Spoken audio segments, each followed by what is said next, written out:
How many sets of an exercise should you do? It's going to depend primarily on the amount of intensity you have on each set or how close to failure you take it. It's also going to depend on muscle groups. My short answer to a lot of this is going to be 2, because especially with high amounts of intensity, beyond about 2 sets, we're already achieving the stimulus that we wanted from that exercise.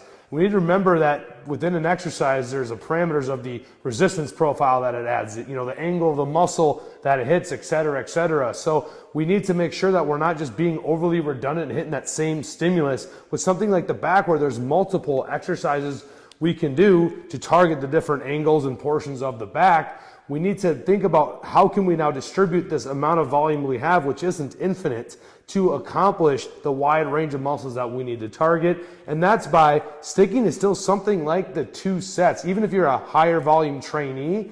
And just once you've accomplished the stimulus from that individual pattern with that resistance profile on that angle, move on to something else that has a slight tweak. Whether it even be changing something as little as the tempo, I would argue that that could provide a new stimulus. You can change if you have something like a strive or a prime machine, the loading where it's loading in the range of motion, or you just physically change the actual exercise. Now go from something like a back pull down to something like more of a row for the lat. So in short, 2 sets per exercise is about where I would live. Anything more than that, you're just going to be having a very redundant stimulus, and you're not able to train very hard if you're able to do more than those 2 sets.